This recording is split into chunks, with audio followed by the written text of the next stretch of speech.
అన్నారు. నిజంగా మంగేశ్వరరావు గారి సంకల్పమో మరి పిరమిడ్ మాస్టర్ చేస్తున్న విశేషమైన కృషి ఈ రోజు 65 పిరమిడ్లు వచ్చాయి. నిజంగా పల్నాడు గడ్డ నిజంగా ధ్యాన గడ్డగా మారుతుంది అనటానికి మారిపోయింది. 65 వచ్చింది కేళ్ళ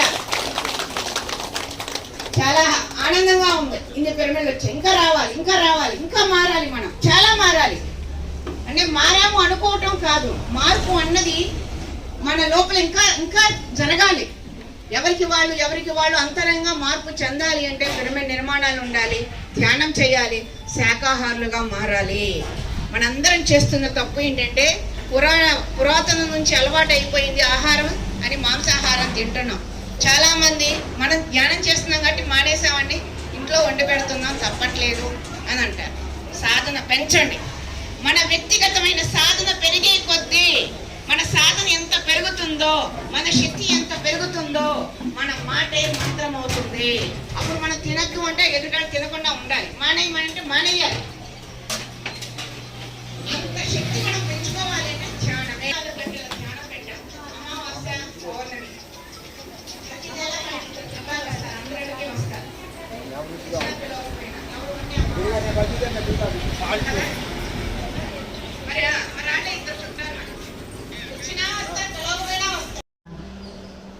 ఎంత దుఃఖమో మరి, ఎంత దుఃఖ సాగరంలో ఉన్నదాన్ని నేను.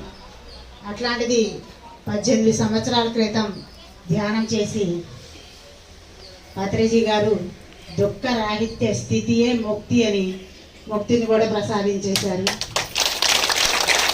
ధ్యానం చేస్తే మనకున్న ఒక బాబు మెంటల్ రిటార్డేషన్, ఒక బాబు పుట్టిన వెంటనే చనిపోయాడు, ఇంకో బాబు 15 సంవత్సరాలు ఆరోగ్యంగా ఉన్నాడు బాగా. ఆ బాబు 15 సంవత్సరాలు కారు యాక్సిడెంట్ అయ్యి, అంతా స్టోరీ చెప్పాలంటే చాలా టైం పడుతుంది. ఇంకొక రోజు వచ్చి మీకు క్లాస్ లాగా చెప్తాను. ఈ పిరమిడ్ నిర్మాణం చేయాలి అన్నా, ఈ పిరమిడ్ నిర్మాణంలో భాగం పంచుకోవాలి అన్నా ఎన్నో జన్మల పుణ్యం ఉంటే తప్ప ఆ భాగ్యం దక్కదండి. డబ్బున్న వాళ్ళు అందరూ కట్టలేరు, ఆ భాగ్యం ఉన్నవాళ్ళు మాత్రమే కట్టగలరు. మరి ఇంత అద్భుతమైనటువంటి పిరమిడ్ నిర్మించినటువంటి బిళ్ళక్కాయకి, నరసింహారావు గారికి చాలా చాలా కృతజ్ఞతలు. అంటే ఒక ఊరికి ఒక అద్భుతమైన ఒక శక్తి క్షేత్రాన్ని అందించారు, ఊరికే అందించారు. మనం ఏదైనా కొనుక్కుంటే మన కుటుంబానికో మన ఇంటి వరకో మన వారసులకే పరిమితం అవుతుంది. కానీ ఇది ఇలా కాదు, ఒక ఊరికి ఒక అద్భుతమైన శక్తి క్షేత్రాన్ని అందించారు. అందరికీ చెప్పేది ఏంటంటే, సొంత ఇల్లు ఉన్నవాళ్ళు దయచేసి మీ ఇంటి దగ్గర ఒక చిన్నది ఒక పిరమిడ్ కట్టండి. ఈ జన్మ తీసుకున్నందుకు ఈ భూమి మీద ఎంతో జ్ఞానాన్ని పొందాం. ఈ భూమి మీద ఈ జన్మే కాదు, ఇంతకుముందు ఎన్నో జన్మలు ఎత్తాం. ప్రతి జన్మలోనూ జ్ఞానాన్ని తీసుకుంటూ వచ్చాం. మరి భూమండలం మనకి ఇంత జ్ఞానాన్ని అందించింది కదా, మరి తిరిగి ఆ భూమాతకి ఏమిద్దాం చెప్పండి. ఆ ఎరుకు ఈ జన్మలో వచ్చింది పిరమిడ్ నిర్మాణం అని. అందుకని సొంత ఇల్లు ఉన్న వాళ్ళు దయచేసి పిరమిడ్ నిర్మాణం చేసుకోవాల్సిందిగా చిన్న రిక్వెస్ట్. ఎందుకంటే పిరమిడ్ అనేవి శక్తి క్షేత్రాలు.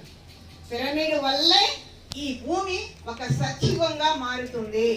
ఇప్పుడు ఇదే పిరమిడ్ ఉంది, ఈ ఊళ్ళో ఒక 10 మందో 20 మందో వస్తారు, అందరూ రాకపోవచ్చు. కానీ ఈ పిరమిడ్ శక్తి ఈ చుట్టుపక్కల కొన్ని కిలోమీటర్ల వరకు వ్యాప్తి చెంది ఆ వైబ్రేషన్ చాలా మందికి అందుతుంది. కొన్ని వందల వేల లక్షల మందికి పిరమిడ్ శక్తి వెళ్తుంది. ఎలా అంటే ఈ చుట్టుపక్కల పొలాలు ఉన్నాయి, ఈ శక్తి ఆ పొలాల్లోకి వెళ్ళిపోయి అక్కడ పండే ప్రతి పంట ఒక బియ్యపు గింజ, ప్రతి బియ్యపు గింజ శక్తివంతంగా మారుతుంది. ఇక్కడ పండిన పంట ఈ ఊరు వాళ్ళే తినరు కదా, ఎక్కడెక్కడికో వెళుతుంది. ఈ పిరమిడ్ శక్తి ద్వారా పండిన ఈ పంట తిన్న ప్రతి ఒక్కళ్ళు కూడా శాకాహారులుగా మారిపోతారు. అంత శక్తివంతమైంది పిరమిడ్ నిర్మాణం, ఆషామాషి కాదండి. అందుకే సార్ చెప్పారు, 20 సంవత్సరాల క్రితం ధ్యాన గ్రామీణం అనే ప్రాజెక్ట్ పెట్టారు. ఎందుకు పెట్టారు అంటే పట్టణాల్లో హడావుడి అపార్ట్మెంట్ కల్చర్, కానీ పట్టణాల్లో పల్లెల్లో పిరమిడ్లు కడితే ఈ పిరమిడ్ శక్తి జనానికే కాదు ఈ పంటలకి కూడా ఉపయోగపడి చాలా మందికి పట్టణాల్లో ఉండే వాళ్ళకి ఈ పంట చేరి వాళ్ళు మారుతారు అనేసి. ఇక్కడ రైతులు ఉన్నారు కాబట్టి పంట వేసేటప్పుడు విత్తనాలు దయచేసి ఒక 72 గంటలు ఈ పిరమిడ్లో పెట్టి మీరు పంట వేసి చూడండి, మీ పంట అద్భుతంగా పండుతుంది.